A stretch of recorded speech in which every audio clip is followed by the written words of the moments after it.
Bom dia para todos.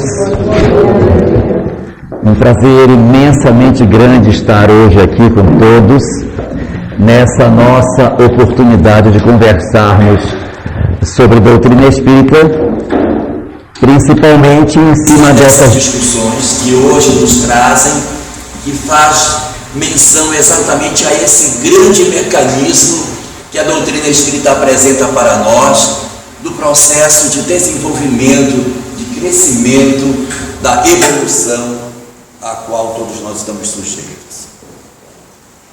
O Livro dos Espíritos, que trata fundamentalmente dos princípios basilares da doutrina espírita, apresenta 5 questões diferentes, que são a questão 115, 121, 133, 634 e a questão 1006. E nessas 5 perguntas, os Espíritos asseveram que quando Deus cria os Espíritos, eles são criados simples e ignorantes. Isso está contido nessas 5 questões, repetido várias vezes na obra, mostrando para nós que quando Deus nos criou a todos, nos criou com 2 características básicas: sem o conhecimento nenhum das coisas. Essa ignorância, o desconhecimento das coisas, de tudo, não sabíamos nada, nós éramos ignorantes. Às vezes as pessoas acham que o sentido de ignorante é que a gente era grosseiro, nós éramos estúpidos, mas não é isso, é ignorância de desconhecimento, e ao mesmo tempo simples, no sentido de que nós não tínhamos noção muito clara do certo e do errado. Então a ignorância está muito mais relacionada com o conhecimento intelectual, enquanto que a simplicidade com o conhecimento moral, porque nós não tínhamos muita nitidez no princípio sobre as coisas do mundo moral e nem do mundo intelectual. E diz o Espiritismo que era necessário que o espírito saísse dessa condição de simplicidade e ignorância para que ele alcançasse o objetivo, que é a felicidade. Só que para que nós deixássemos a condição de desconhecimento de tudo e alcançássemos a compreensão das coisas, Deus traçou para os espíritos um caminho. O caminho traçado, segundo aquilo que o Livro dos Espíritos nos diz, está contido na questão 120, quando diz que o caminho que o homem tem para percorrer é o caminho da chamada fieira da ignorância, é a experiência que vai fazer a gente evoluir. Nós, portanto, no dizer do Espiritismo, não precisamos errar para evoluir. Nós precisamos experimentar, mas não necessariamente errar. Porque se a gente precisasse errar para saber o que é certo, nós com certeza dificilmente conseguiríamos evoluir. Porque as pessoas iam ter uma tabela. Você já matou sua mãe? Não. Então essa encarnação vai matar a mãe para saber como é matar a mãe. Já matou o pai? Não. Então vai matar o pai na próxima. Então a gente não ia evoluir nunca, porque depois tinha que matar o pai e a mãe, depois tinha que matar a família toda, depois tinha que enterrar vivo. Quer dizer, como ia ser? Nós não precisamos errar para aprender as coisas. Nós precisamos passar pelas experiências. Então, Deus oferece as experiências e o Espírito, através das experiências, aprende. Essas experiências, elas são classificadas pela doutrina espírita em 3 tipos diferentes de experiências. O primeiro tipo normal e natural do processo evolutivo chama-se prova. A prova é todo tipo de experiência pela qual o espírito passa, no sentido de que ele experimente algo que cresça o seu conhecimento, que amplie a sua compreensão. Porque ele era simples e ignorante, desconhecedor de tudo. Para que ele conheça, ele passa pelas experiências. E a experiência vai dando a compreensão. Nessa experiência, Eu posso aprender com o que se passa comigo e posso aprender com o que se passa com o outro. Eu não preciso errar para saber que algo é errado. Eu posso aprender com o que o outro passa, em que eu observo e digo, isso não é bom.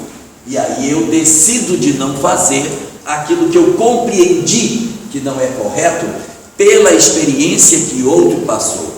Eu posso aprender a não fazer o mal, não necessariamente vendo o erro do outro. Eu posso aprender a não fazer o mal por aquilo que alguém me diz que não é bom fazer, e eu me convenço de que isso é bom, eu aceito essa verdade e eu não tomo esse caminho. Mas se eu não fizer isso, posso correr o risco de ter que passar pela experiência de sofrer o mal em mim mesmo para que eu aprenda.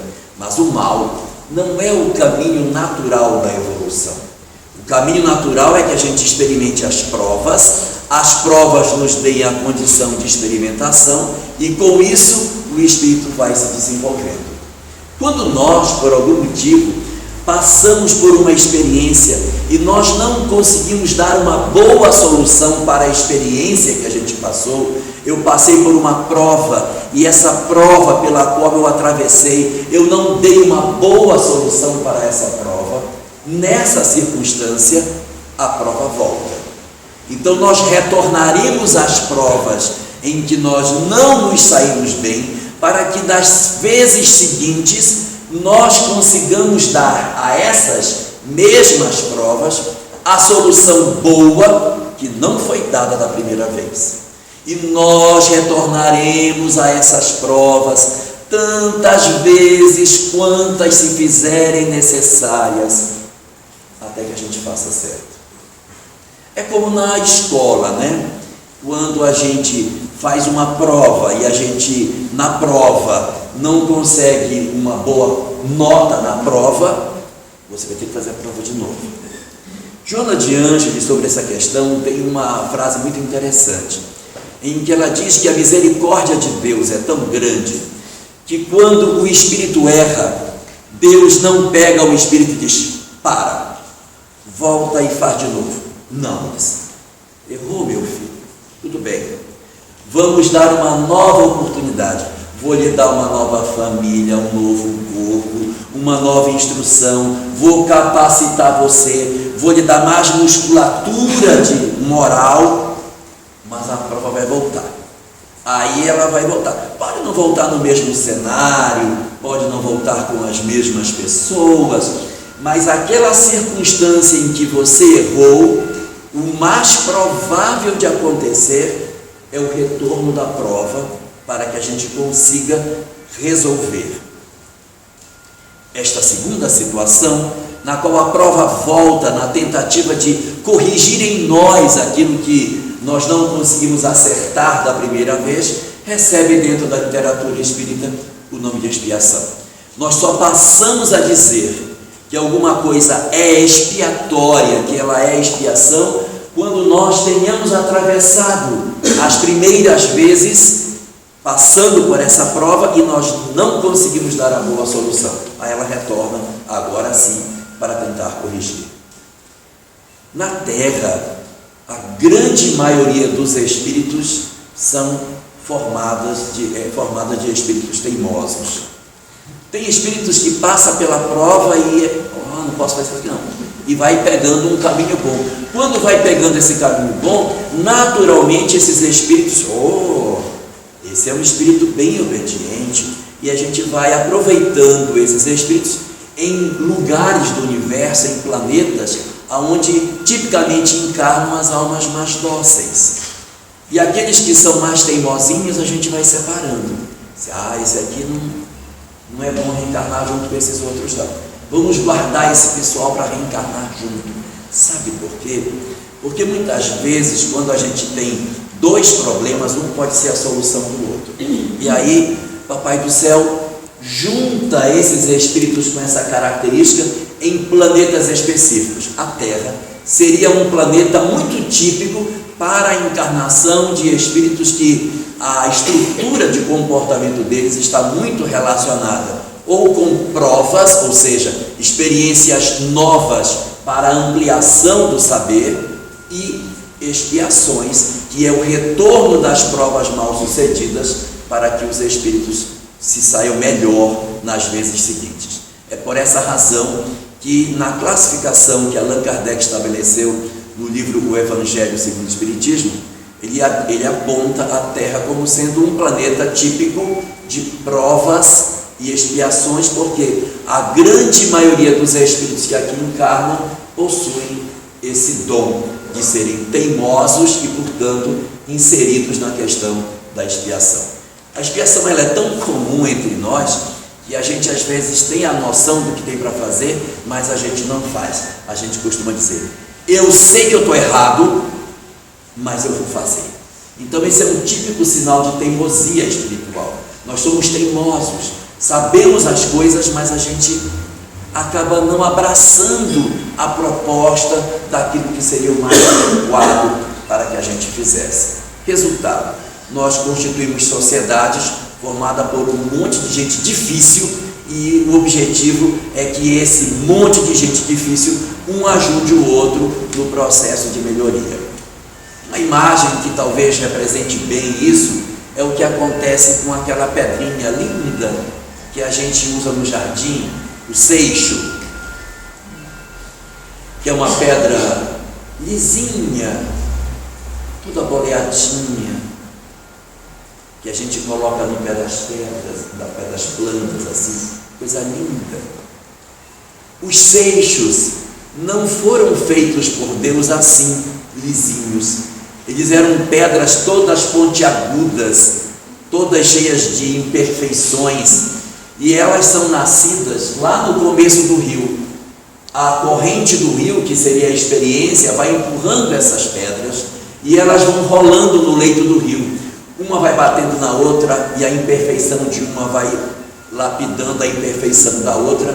Quando chega lá na foz, está tudo lindo, tudo lisinho. Mas o que foi? Foi a minha imperfeição que lapidou a imperfeição do outro. Porque se nós colocássemos, nós que somos almas difíceis, para conviver com almas puras, a gente ia ter muita dificuldade de se melhorar. Por isso que a gente lida com tanta gente difícil, que é para as pessoas dizerem: eu falo é na cara. E quando fala na cara, vai ajudando a gente a se descobrir. Quando a gente não se descobre, outro vem e diz o que a gente tem que saber. Ou seja, é essa convivência que a gente tanto reclama, que nos revela e que nos ajuda a que a gente consiga acelerar um pouquinho mais. Então, na dinâmica do crescimento de cada um de nós, 3 são as formas de experiências que o Espírito passa: a prova, a expiação, que tipicamente é o que acontece com os espíritos na Terra, e um terceiro tipo de experiência chamado de missão. A missão, ela é o oposto da expiação. A missão é quando eu passei por uma prova, e quando eu passei por essa prova, eu consegui um bom resultado nessa prova, e ao contrário da expiação, que eu consegui um resultado ruim, na missão eu consegui um resultado bom. E como eu consegui um resultado bom, vai acontecer de novo para eu mostrar como é que é. Então, na hora da expiação, eu retorno a ela porque eu preciso me melhorar, porque eu tenho que me transformar. Na missão, eu passo por essa situação novamente para mostrar ao outro como é, para que as pessoas vejam como é, para que sirva de exemplo para os outros. Então é parecido, mas ao contrário. Na Terra, a missão ela não é tão abundante. Missões grandiosas não são assim tão significativas. O que não quer dizer que não existam espíritos na Terra que tenham a missão como uma coisa preponderante no seu planejamento. Não são tão comuns, mas nós temos vários espíritos que são almas muito elevadas e que boa parte do seu planejamento espiritual é composto de missões. Mas nós também, mesmo nós, que somos espíritos difíceis, que somos espíritos teimosos, complicados, nós temos uma pequenina fração da nossa programação espiritual que contém missões. Nós temos uma boa parte que é expiação, uma parte que é prova, mas nós temos missões também. Quem é pai e quem é mãe tem missão. Porque a gente, quando era adolescente, fugia da pia de louça para não lavar, se escondia para não ajudar. Aí quando casou, que teve filho, minha filha venha fazer tarefa. Quando era menino, também não gostava de ir para a escola, mas agora tem que dar o exemplo. Minha filha, durma cedo, escove o dente antes de dormir. Não fazia, mas agora vai ter que ensinar. Então essa dinâmica é um processo de missão.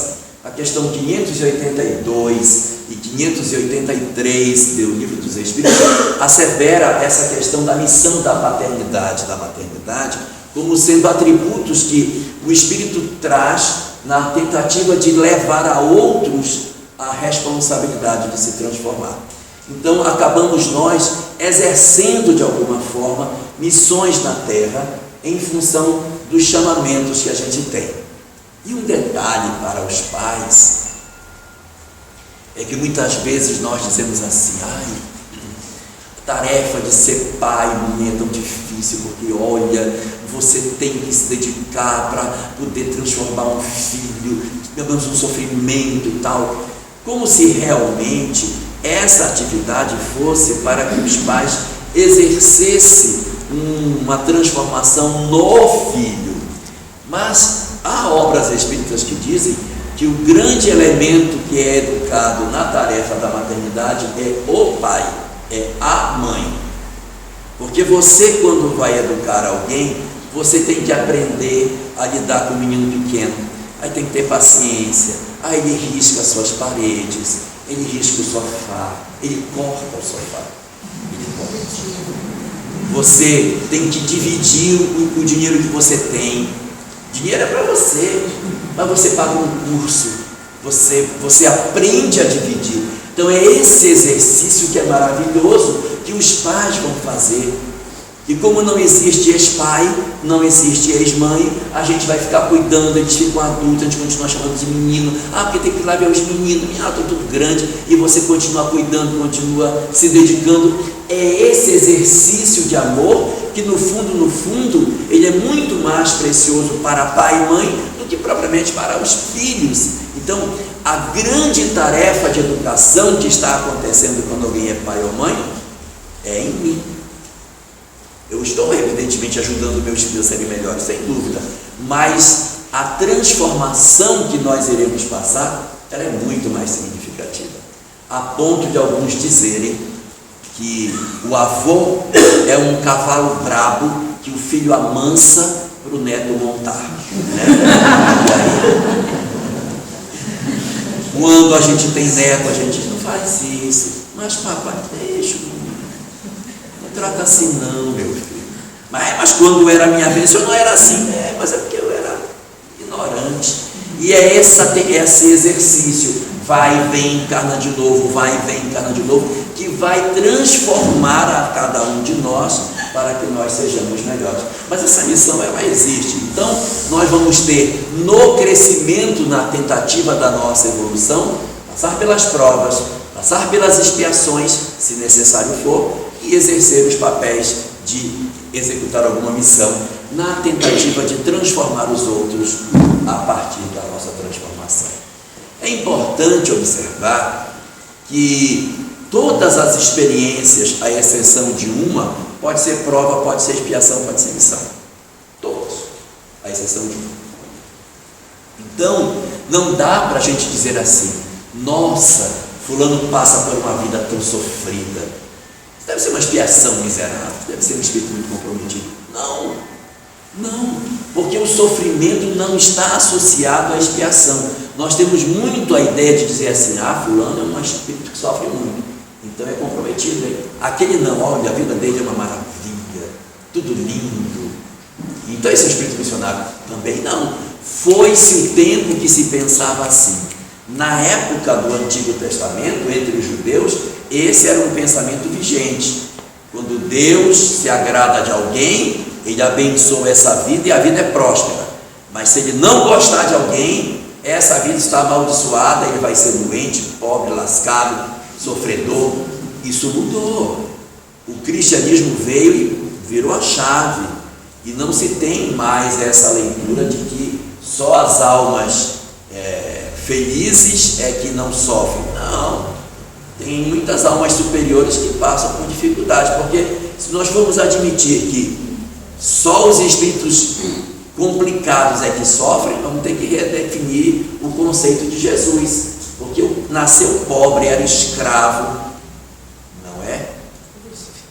Sofreu tudo que se possa imaginar, perseguido, no final da vida, nem vou contar o que aconteceu para não chocar vocês, né? Foi torturado, morto, crucificado, tanta coisa, mas nossa, essa é uma alma muito endividada. O imperador estava ótimo, porque ele nasceu imperador, ele era bem bom, devia ser uma alma mais evoluída. Não pode ser, esse raciocínio não cabe na doutrina espírita. Por quê? Porque todas as experiências da vida, à exceção de uma, pode ser prova, pode ser expiação e pode ser missão. Por exemplo, uma pessoa pode ser professora por prova? Pode. O espírito disse: essa encarnação eu queria tanto ser professora, nunca fui. Queria ser professora, mas não queria ser professora rural, assim num local que tivesse muito mosquito. E joga na Amazônia, pelo amor de Deus. Aí o espírito pode querer: eu queria saber como é ser professor, eu queria saber. Isso pode acontecer. Eu posso ter um espírito que disse assim: não, eu gostaria nessa encarnação de tocar piano. É uma prova, eu quero aprender uma coisa nova. Ser médico, ter a chance de atuar na medicina, é uma prova, porque em algum momento a gente começou a fazer alguma coisa, e alguma hora a gente começou a fazer algo que eu não sabia, e eu comecei a fazer. Então, é uma prova, é uma experimentação, é um exercício para que o espírito cresça, para que ele evolua, para que ele transforme a sua vida. E aí, nessa hora, todos esses fenômenos que a gente assiste na nossa sociedade podem ser uma prova. Mas eu posso ter uma professora em condição de expiação? Pode. A professora, vamos admitir que um aluno bem rebelde, gente, daqueles difíceis, disse: meu filho, você desrespeitou tanto os seus professores, você fugiu da aula, você não quis aprender, pois agora você vai ter uma encarnação diferente. Eu vou ser empresário? Não. Então eu vou ser um cara que vai ser piloto de Fórmula 1 também? Não. Você vai ser professor. Não, professor, não. E na escola rural? Não. E com muito mosquito? Não. A diferença está que na prova o espírito quer ampliar seu saber. Então ele recebe aquela oportunidade para que ele amplie seu conhecimento. Isso é prova. Na expiação é diferente. Não, vai. Já não é mais uma decisão de sonho, é de necessidade. Você precisa. Não, mas se eu vou fazer um concurso público e eu não vou ficar, né? Quando a gente está do lado de lá, nós temos a sensação de que a gente vai acertar em tudo. Então eu disse: não, eu sei que eu preciso ser professor, pode me dar, eu vou sim, eu vou cumprir até o final, até nem quero que me pague salário, eu quero ser professor e quero que atrase, sabe, porque eu preciso melhorar. Quando ele veio para o lado de cá, que nós passamos por um esquecimento, é verdade, nós passamos por um esquecimento parcial do passado, só o que verdadeiramente eu sinto é o que sobra para mim. Por quê? Por conta de um instrumento extremamente poderoso que Deus nos deu, que é o chamado véu do esquecimento. O véu do esquecimento, ele é na verdade um véu, porque ele não oculta o passado, não é uma parede que você fique escondido e diz assim: gente, eu não consigo lembrar nada do meu passado. É um véu, e a gente entrevê pelo véu. Eu não sei ao certo as coisas, mas eu quase vejo, eu quase consigo entender as coisas. É o véu do esquecimento. que é uma bênção que Deus nos dá. É uma maravilha você poder ter esquecido parte do seu passado. Senão, a gente lembrando tudo, íamos ter uma vida horrível do lado de cá. A gente ia lembrar tudo que os outros fizeram, ia ser um período de acusação o tempo todo. Mas o que você fez comigo? E você o que fez? E a gente não ia conseguir andar. Então era necessário que tivesse isso, e a gente dissesse: eu não sei porque, mas fulano me é tão antipático. Mas eu não sei porquê. O véu do esquecimento, o bendito véu do esquecimento. Então eu programei, pela minha necessidade, para ser professor. Quando eu chego do lado de cá, digo: não vou fazer um concurso público, não vou ficar. Então, geralmente, quem passa por expiação se revolta na prova. Isso não é uma regra absoluta, mas é uma tendência. O professor que se debate dentro da sala de aula, louco para sair por um concurso público, está em processo expiatório. E a expiação indica o desconforto do espírito com a prova. Na prova propriamente dita, a pessoa experimenta, mas ela não tem tanto ranço, tanta vontade de se ver livre daquilo. Mas na expiação, o mais comum é o espírito se debater desesperadamente. E no caso de missão, são aquelas professoras que dizem: ai meu Deus, já vai começar o final do ano, eu não vou poder dar aula. Quando eu fico sem dar aula, meu coração chega a ficar pequenininho. E aí quando eu entro em sala, que eu vejo aquele monte de menino correndo, meu coração chega a falta explodir, porque o meu sonho é ficar ali com os meninos. Missão. Espírito missionário cumpre as suas provas e nem sente as dores que passa. Já o expiatório, tudo ele reclama. Olha como é que pode, não tenho condição para trabalhar, olha como está isso. E aí eu não quero jamais rogar praga para nenhum dos professores presentes, mas prova mal passada volta, viu? Então, eu amo o que faço. A gente precisa saber dizer assim: eu amo ser professor, para ver se as coisas melhoram. Não, a grande consolação, né, para professor que tem é que entre os inúmeros títulos que Jesus poderia ter se autodenominado, ele se chamou de mestre. Consolozinho, né? Mas é essa dinâmica que vai promovendo o processo evolutivo. A gente vai crescendo através disso. Criados simples e ignorantes, evoluindo através da experiência, através desses 3 tipos de experiências: ou prova, ou expiação e missão. Mas eu disse que tinha uma que não podia ser tudo. Querem saber? Vou pular. É a doença mental. A doença mental não pode ser missão. Ninguém vem missionário com doença mental. Ninguém pede como prova a doença mental. A doença mental, ela é obrigatoriamente um processo expiatório. Ponto, acabou. Todas as demais são experiências que podem ser prova, expiação, missão. Irmã Dulce só tinha um pulmão. Por isso, dormia numa poltrona. Não podia deitar. O sonho dela era poder deitar numa cama esticada. Uma coisa que a gente faz todo dia e nem dá valor. Almoço da irmã Dulce, uma pera. A gente, né? Nem vou falar. Mas ela comia uma pera. Chico não tinha um olho, o outro tinha problema. Divaldo com dificuldade de angina. E isso não quer dizer que sejam espíritos que estão em processo expiatório. Por quê? É para você dizer: nossa, mas fulano tem todas essas limitações, mas ainda assim faz o trabalho que tem que ser feito. Braille, por exemplo, nasceu vendo dos 2 olhos. Com 3 anos, brincando na oficina do pai, que trabalhava com couro, ele feriu o olho, pegou uma inflamação de um lado, ficou cego de um lado, e a inflamação passou para o outro, cegou o outro, ele ficou cego dos 2.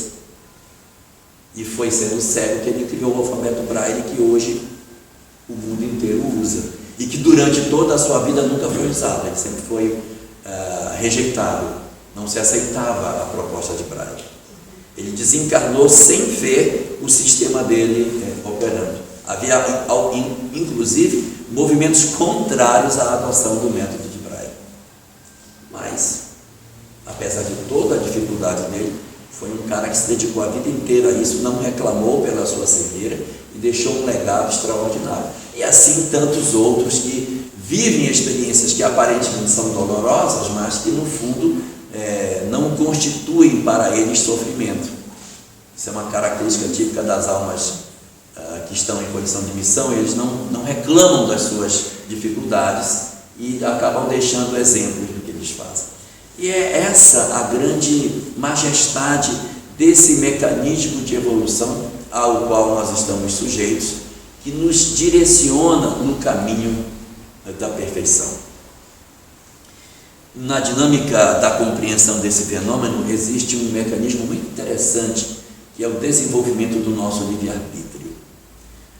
O Espiritismo fala que quando a gente está no começo da evolução, o livre-arbítrio é bem pequenininho, porque a gente não sabe nem fazer o certo nem o errado, então a nossa capacidade de decidir é muito pequena. Então a gente tem um livre-arbítrio muito curtinho. À medida que eu vou aprendendo, o meu livre-arbítrio vai ampliando. Quanto mais eu sei, mais livre-arbítrio eu tenho. Quanto mais eu conheço, mais opções de agir eu possuo. Para ficar mais claro, quando eu sou um homem das cavernas, eu tenho muito pouco poder de decisão do que eu posso fazer ou não fazer. Porque o meu conhecimento é limitado. Eu não posso dizer para o homem das cavernas: construa uma bomba atômica para matar o mamute que você está lutando. Ele não consegue. Então ele tem um livre-arbítrio pequeno. À medida que o homem vai se desenvolvendo, ele vai ampliando a sua compreensão das coisas e vai vendo mais opções. O homem mais desenvolvido, ele tem 1000 formas de caçar um mamute. 1000. Até com uma bomba atômica, né? Mas ele vai ter milhares de estratégias, não só aquela famosa que eles usavam, que era cavar um buraco, botar palha em cima para o bichinho cair, e aí eles matavam dentro do buraco. Essa era a estratégia. Hoje você tem inúmeras. Por quê? Porque a mente vai se desenvolvendo, vai ampliando. Quanto mais eu sei, mais amplia. Quanto menos eu sei, menos opções eu tenho. Evoluiu, ampliou. Não evoluiu, está pequeno. E como a gente sempre evolui, o livre-arbítrio ele tende a ficar cada vez mais largo. Esse é o primeiro ponto. Agora vem o segundo ponto. Quanto mais acerta, quanto mais você acerta, mais você pode acessar a amplidão do seu livre-arbítrio. Quanto mais você erra, menos você acessa o que o seu livre-arbítrio poderia lhe dar. É como se fosse assim: quem erra tem, mas não tem. Pode, mas não pode. Quando eu acerto muito, o meu conhecimento amplia, o conhecimento moral, o conhecimento intelectual amplia o livre-arbítrio. E o conhecimento moral permite que eu use o que eu ampliei. Quem sabe muito, mas erra muito, poderia muito, mas na verdade só pode pouco. Eu confundi vocês? É como se fosse pode, mas não pode, né? Quanto mais eu conheço, mais o meu livre-arbítrio se amplia. Mas se eu erro, mesmo eu tendo muitas opções, eu não consigo acessar todas as opções, porque elas me são negadas pelos erros que eu tenho. Eu poderia ter você já tem uma evolução boa, já tem um conhecimento grande, tem. Então você já poderia, através desse conhecimento, ampliar esse saber e fazer muito mais coisa. Mas só que como erra muito, acaba não podendo atuar naquilo que poderia, porque o livre-arbítrio está podado temporariamente. Quando eu começo a acertar, ele começa a abrir até o limite da onde o meu livre-arbítrio já chegou. Conhecimento intelectual amplia e o conhecimento moral dentro do conhecimento intelectual restringe ou não aquilo que a gente tem para fazer. É muito importante nessa leitura sobre conhecimento intelectual e conhecimento moral entendermos que o Espiritismo fala no Livro dos Espíritos que o conhecimento moral ele vem só depois do conhecimento intelectual. Você tem que ter primeiro o conhecimento intelectual para depois ter o conhecimento moral. Esse conhecimento intelectual não é o conhecimento intelectual dos livros, física, química, biologia, matemática, não é isso. O conhecimento intelectual é o conhecimento da experiência, da vivência. Eu não posso ser bom se eu sou uma alma jovem demais. Eu preciso ter vivido para que eu consiga ser verdadeiramente bom. Então, o conhecimento moral, ele vem sempre depois das experiências que a vida oportunizou a um determinado espírito, que não necessariamente significa o conhecimento de cadeira, de escola, mas o conhecimento intelectual de eu aprender a viver com pessoas. Eu já tive muitas experiências, eu sou uma alma vivida, eu já vivi muitos cenários, então a virtude é decorrente disso. E nessas experiências eu posso até ter estudado, mas o conhecimento intelectual não está só na escola formal, ele pode estar também fora da escola formal, na vida em que o espírito já viveu muito, ele já angariou muitos saberes, muitos conhecimentos, e a partir desses muitos saberes é que ele pode então desenvolver em decorrência disso a virtude. Sendo que alguns de nós, mesmo tendo todas essas possibilidades, acabamos tendo uma dificuldade danada de lidar com as nossas capacidades de fazermos o bem. E isso decorre do quê? Da nossa característica básica. Nós somos espíritos muito difíceis, senão a gente não estava aqui. É isso que identifica a natureza média do nosso planeta. Nós somos um planeta formado por espíritos bem difíceis, e por isso a gente guarda tanta mágoa, nós temos tanta raiva dos outros, nós guardamos rancor das pessoas, e isso nos faz sofrer tanto. Porque a lei, ela foi formada de maneira que quando você odeia, você atrai as pessoas que você odeia para perto de você. Quanto mais eu odeio, mais eu crio vínculos com espíritos que eu não gostaria de ter. Então eu digo que não, mas estou dizendo que sim. Eu digo que eu odeio as pessoas para querer afastar, só que eu não tiro a pessoa dentro da minha cabeça. Todo dia eu lembro dela. Às vezes ela separou antes há 20 anos, mas todo dia lembra dele. Não chama nem a pessoa pelo nome. Em caso, o nome dele é até proibido de ser pronunciado. Tipo Valdemar. Não pode ser pronunciado. Resultado, a gente vive com a pessoa dentro da nossa cabeça. A tendência é que essa pessoa esteja ligada à nossa história. E quando ocorre um processo de reencarnação, o mais provável é que esse que a gente tanto odeia renasçam perto da gente. A gente pensa que está se afastando, mas nós estamos atraindo essas pessoas para próximo de nós. Nós estamos trazendo esses indivíduos para participarem de um círculo ainda mais estreito, vai nascer dentro de casa. Quanto mais eu odeio, para mais perto a pessoa vem. Quanto mais mágoa eu tenho, mais eu arrasto a pessoa para perto. Ter mágoa é diferente de ter ódio. A mágoa a gente só tem de quem a gente ama. Quando eu amo alguém e esse alguém me decepciona, eu tenho mágoa. O ódio não tem nada a ver com isso. O ódio é a coragem que adoeceu, enquanto que a mágoa é o amor que adoeceu. Coragem que adoece vira ódio. Amor que adoece vira mágoa. Vocês veem que é difícil você encontrar uma pessoa que vá numa delegacia e diga assim para o delegado: ó, seu delegado, eu vim aqui porque eu estou muito magoado com o assaltante, sabe? O assaltante, quem tem mágoa de assaltante? Pode ter ódio, mágoa não. Mágoa você tem de alguém que você esperava e essa pessoa não deu o que você esperava. Então é porque tinha amor por baixo.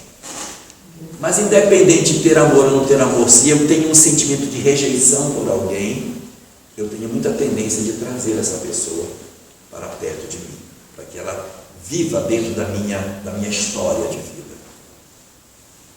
E por isso que a gente tem que se cuidar, porque a gente precisa escolher melhor as companhias que a gente tem que ter. Porque se é verdade que a encarnação atual é fruto do que eu fiz no passado, é lógico pensar que eu estou desenhando agora a encarnação que eu vou ter no futuro. Qual vai ser a minha família na próxima existência? Dá uma olhadinha no que você está fazendo. Quem você odeia? Vai ter que ter uma família grande, tá? Vai ter que ir para um campo de família enorme. Vai ter que nascer numa família muçulmana de 10 irmãos para poder caber todos os inimigos que a gente está coletando. Mas evidentemente no meio da família também nós temos os amores, os afetos, porque não dá para a gente reencarnar só com o inimigo, senão a gente ia se engalfinhar logo no berço. Então a gente tem que ter alguns amores, isso é mesclado. A família, ela é essa mescla, né, dessas coisas de bom do passado a gente tem, que são os nossos grandes afetos, e alguns que são laços mal resolvidos do ontem que vem para agora. E a gente vai ter que conviver com essas pessoas. Isso não é maldade de Deus. Nossa, mas Deus é muito sádico, né? Diz assim, quem é que você mais odeia? Então vou colocar isso aí, né? Não é sadismo. É porque a gente precisa para ser feliz. Ninguém pode ser feliz odiando alguém. Nós precisamos nos desalgemar dos ódios que a gente tem, senão a gente não avança. Um dos graves problemas nossos são exatamente essas dificuldades que a gente tem de se relacionar com as outras pessoas.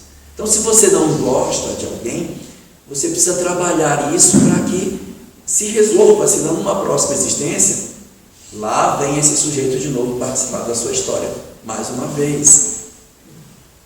O perdão é o grande instrumento para isso. E o perdão não retira a culpa do agressor, porque a culpa do agressor está dentro dele.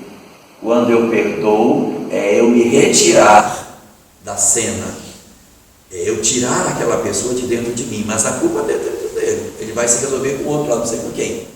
Comigo não será. Só que a gente não pode perdoar as pessoas com o desejo de se ver livre delas. Bom, preciso perdoar para nunca mais encontrar falando te perdoo, pelo amor de Deus, não precisa aparecer nunca. Isso não é perdão. Isso não é perdão.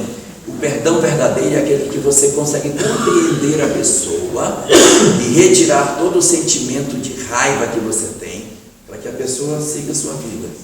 E quando o perdão é muito bem feito, depois que a gente perdoa, a gente começa a dizer assim, puxa, mas fulano, coitadinho, o que vai ser dele? Não, me dá ele de volta, agora eu quero. Mas é uma condição diferente. Eu estou pedindo porque quero. Eu não estou pedindo porque a lei está me obrigando a buscá-lo. Mas é uma decisão minha. Isso aparece no livro Nosso Lar, de André Luiz, quando a mãe de André Luiz vai buscar o pai dele, mais as 3 meninas com as quais ele se envolvia, para que sejam filhos numa próxima existência. Então isso tudo são circunstâncias que a gente vive e que mostra que a gente precisa trabalhar a questão do desamor nas nossas almas, para que a gente não se veja forçado a ter que reencontrar com pessoas que a gente não deseja. E aí eu tenho uma notícia ruim para dar. Queria dar uma notícia boa, mas eu tenho uma notícia ruim para dar. A notícia ruim que eu tenho para dar é o seguinte: com esse processo a gente pode se ver livre de todo mundo. Pode. Mas tem uma pessoa da qual a gente não vai conseguir se livrar, que sou eu. Eu não consigo me livrar de mim mesmo. Eu obrigatoriamente vou encontrar comigo numa próxima existência. Eu posso conseguir perdoar meu pai, perdoo minha mãe, perdoo meu tio, perdoo minha mulher, sogra mais ou menos. Então você vai tentando perdoar as pessoas que estão envolvidas na sua história, mas de você mesmo você não vai conseguir dizer, não, eu consegui me libertar, nem me encontrei mais. Vai se encontrar. Não tem jeito. Você vai encontrar com a sua própria história. Não só nas próximas existências, como agora. Nós somos, de certa maneira, obrigados a conviver conosco mesmo. Então, na dinâmica do processo evolutivo, quando o doutor da lei perguntou para Jesus, o que é que eu devo fazer para herdar a vida eterna? Ele deu 3 comandos: amar a Deus, amar ao próximo, amar a si mesmo. Amar a Deus, todo mundo fala. Porque tem que amar a Deus, tem que amar a Deus. Amar a Deus também é amar a natureza, amar a criação, cuidar do meio ambiente, é ter uma relação responsável com o planeta que a gente vive. Isso é amar a Deus. Amar ao próximo, uma maravilha. Por quê? Porque nós temos no cristianismo uma quantidade enorme de informações sobre isso. O amor a Deus, Moisés, na primeira revelação, trouxe inúmeras formas dessa discussão. Jesus se concentrou no amor ao próximo. E o Espiritismo veio focar no amor a si. Porque o amor a si está relacionado com o processo do autoconhecimento. nós não conseguiremos realizar um processo de amor a si próprio se não realizarmos um grande mecanismo de transformação moral. Não tem jeito. Porque enquanto eu não amar a mim mesmo, eu não tenho como avançar. Como que eu posso ser um espírito evoluído, deprimido com relação à minha própria história? Não dá, gente. A gente tem que aprender a lidar com a nossa própria história e avançar. Então, uma das primeiras coisas que a gente tem que fazer é fazer uma reflexão sobre quem sou eu. Porque eu preciso me convencer, e não apenas saber, mas me convencer de que eu sou uma alma imortal que nasceu simples, ignorante, evolui pela experiência, passou pelas provas, expiações e missões, que eu sou a síntese de tudo que eu já vivi no passado, que eu estou construindo meu futuro a partir do hoje, que as minhas decisões, como diz o filme O Gladiador, o que a gente faz agora ecoa na eternidade. É isso mesmo, o que fazemos agora vai ecoar na eternidade. Se você faz hoje uma coisa equivocada, você vai ter reflexo amanhã. Quando eu entender que eu sou uma alma imortal e que a minha felicidade depende apenas de mim, e que não haverá nenhum instrumento exterior que vai promover em mim o processo de salvação, se eu não fizer a interpretação na minha vida dos conceitos que Jesus trouxe, ou seja, Jesus é Salvador, no sentido de que ele me salva na hora que eu me aproprio do que ele dizia e interpreto esse saber na minha vida. Aí ele me salva. Ele me liberta. Então, quando eu faço isso, eu transformo a minha história. Aí eu comecei a descobrir que eu posso ser feliz. Então, eu preciso, para me amar, saber quem eu sou. Quando eu descubro quem eu sou, quando eu ressignifico na minha cabeça que eu sou uma alma imortal, os meus conceitos de vida, eles são profundamente modificados. E eu automaticamente percebo que a discussão da hora, o momento da hora, é o foco na nossa transformação moral. Porque a gente está precisando demais fazer isso. Mas eu só vou me transformar se eu gostar de mim. Se eu não gostar, eu não me transformo. Eu só vou me transformar quando eu disser assim: eu posso escrever uma nova história. Eu estou fadado para a felicidade. Eu fui criado por Deus para ser feliz. E sou eu que construo. Não é ninguém, sou eu. Eu não posso colocar a culpa em ninguém. Enquanto eu coloco a culpa nos outros, eu estou preso. Na hora que eu descubro que sou eu que escrevo, eu começo a me libertar. É essa descoberta extraordinária que a gente precisa fazer. Que eu não posso mais adiar o processo de transformação da minha vida, depositando nos outros a responsabilidade sobre a minha infelicidade. Quando a gente diz assim: sabe por que eu sou infeliz? Culpa do meu marido. Sabe por que eu sou assim? Culpa do meu pai. Eu vou sempre jogando para fora e não me resolvo, porque eu preciso mudar, porque a culpa está do lado de fora. Eu preciso primeiro descobrir, primeiro movimento, eu sou o responsável pela minha história. Eu sou o responsável por ela. Então, eu descubro que eu sou uma alma imortal e que a minha felicidade depende de mim e paro de culpar os outros e descubro que eu sou o responsável. Esse é o segundo passo. Vem o terceiro passo, a autoaceitação. Eu preciso aceitar que eu sou uma pessoa imperfeita. Sim, eu errei. E daí? Eu errei. Eu não posso ficar arrastando uma cangalha enorme de todos os erros que eu cometi, gemendo, porque não tem jeito. Chega da gente ser aqueles espíritos antigos que arrastavam corrente, não tinha, casar uma penada, ficava arrastando corrente dentro dos castelos. Larga as correntes para trás, porque a gente tem que parar com isso, de ficar carregando culpa. Nós não iremos resolver as nossas vidas carregando culpa. Nós precisamos passar por um processo de autoaceitação. Em que sentido? Eu sou uma alma falível. Eu errei. Foi. Por quê? Eu não tenho direito de errar, não? Eu tenho direito de errar, sim. Eu sou falível, eu não sou perfeito. Então eu não posso ficar me chicoteando, me torturando, me martirizando por coisas que eu fiz. Tem vezes que a gente na adolescência comete algum vacilo, e isso é comum, nós éramos mais jovens, menos consequentes, faz bobagem. E aí você passa o resto da vida se chicoteando pelo que aconteceu lá na adolescência. É importante entender que quando a gente tomou essa decisão na adolescência, ela nos parecia a melhor. Por isso que eu tomei, porque ninguém faz o que acha errado. Você só faz o que você acha que é o certo. Aí depois você amadurece, quando você olha para trás, nossa, fiz besteira. Não, você fez besteira olhando com o olhar de hoje, mas naquela época não era. Eu só não posso, com a consciência que eu tenho hoje, repetir a bobagem que eu fiz lá atrás. Mas eu não tenho mais como desfazer o que já foi feito. O que eu posso fazer agora é aproveitar o tempo de vida que eu tenho para fazer correto o que eu não fiz lá atrás. Qual foi o meu problema? Nossa, eu fui um adolescente muito difícil, eu tinha dificuldade com minha mãe, agredi minha mãe, ofendi minha mãe. E agora? Corrigir, uai. Corrigir. De que maneira a gente corrige isso? Agindo no presente para desfazer os nós do ontem.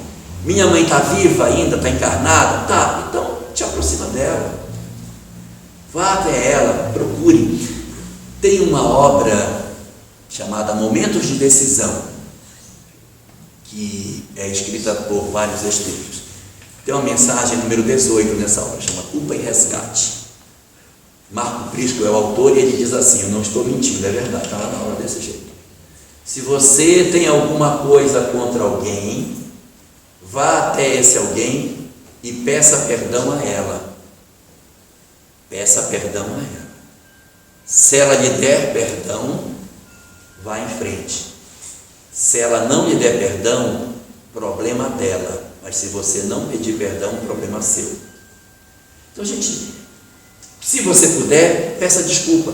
Se puder, peça desculpa das pessoas. Ah, mas a minha mãe já desencarnou, não tem mais nem como desfazer. Mas não é só pedir perdão assim. Ó, mãe, é o seguinte, ó, me desculpa o que eu fiz aí, tá? Esteja aí, e eu continuar do mesmo jeito. Não, o coração tem que tomar parte.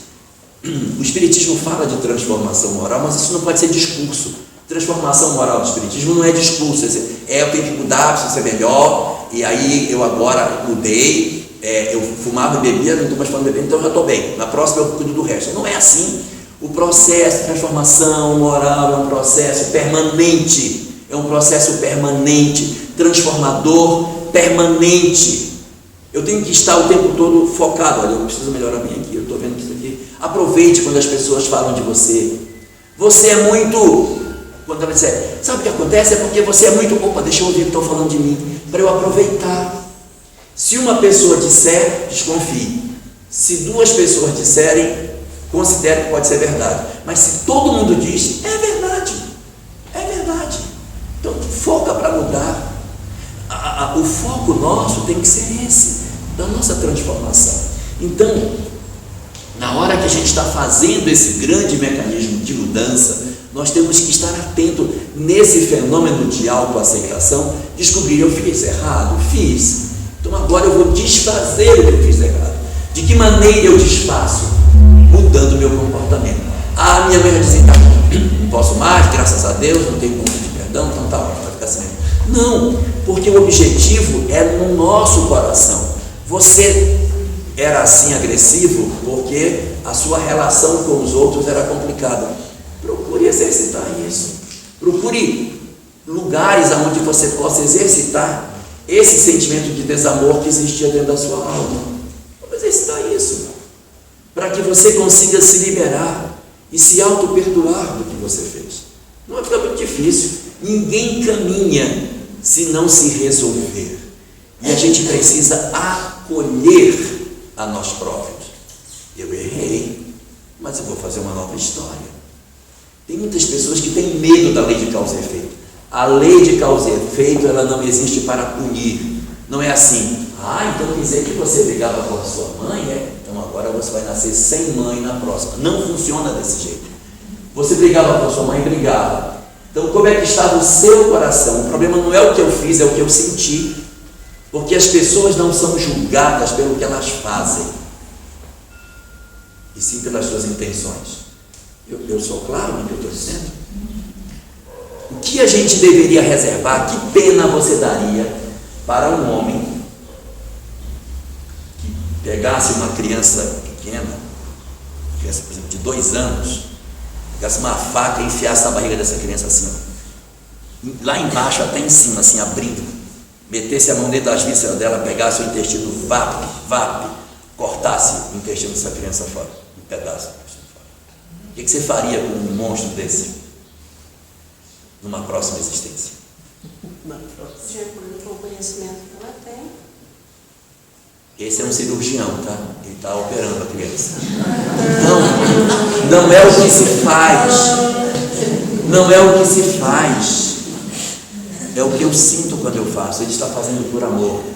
A criança estava com câncer de intestino, ele tirou um pedaço. Então, a gente não pode medir as pessoas pelo que ela faz. Você tem que medir o coração dela. Então, fulano brigava com a mãe, brigava. Aí depois disso refletiu, mudou, se transformou, fez isso. Hoje como está o coração da pessoa? É isso. Então eu tenho que educar o coração que está tortinho. Se o coração não estiver tortinho, não tem muito o que fazer. Ótimo. Eu briguei com a minha mãe, mas eu fiz uma caminhada. Só que se eu briguei com a minha mãe e hoje eu continuo do mesmo jeito, tem muita coisa para arrumar. Se eu briguei com a minha mãe e hoje eu me fico me punindo, meu Deus, tem muito que arrumar. Então a gente tem que se trabalhar, aceitar a si mesmo, para que a gente possa fazer a mudança. O processo de auto-perdão, portanto, ele é fundamental para o fenômeno evolutivo de todos nós. Se nós não nos auto-perdoarmos, nós dificilmente conseguiremos caminhar, conseguiremos transformar as nossas vidas de maneira mais efetiva. E, só para terminar essa nossa discussão de hoje, eu queria lembrar a todos que o nosso grande objetivo na vida não é realizar grandes coisas do lado de fora. Nós nos iludimos quando achamos que fomos chamados para exercer grandes mudanças no mundo exterior. As maiores mudanças para as quais fomos chamados nessa existência é para mudar coisas do nosso mundo íntimo. O conhecimento intelectual já está ótimo. O nosso problema é que o conhecimento moral restringiu o nosso livre-arbítrio. Nós estamos apertados no livre-arbítrio, não é porque não temos conhecimento, é porque o conhecimento moral não acompanhou o intelectual, então a gente está oprimido hoje, sem muitas opções. Por quê? Porque o moral nos apertou e a gente precisa abrir isso. E, portanto, as nossas maiores conquistas não são do lado do mundo intelectual.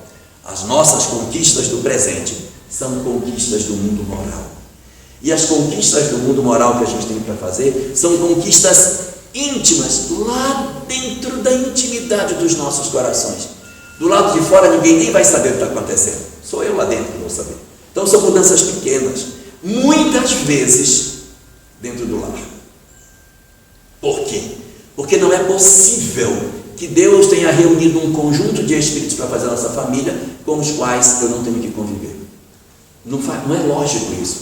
Se Ele montou uma família, faz sentido que esse é o grupo primário aonde eu tenho que cuidar das minhas relações.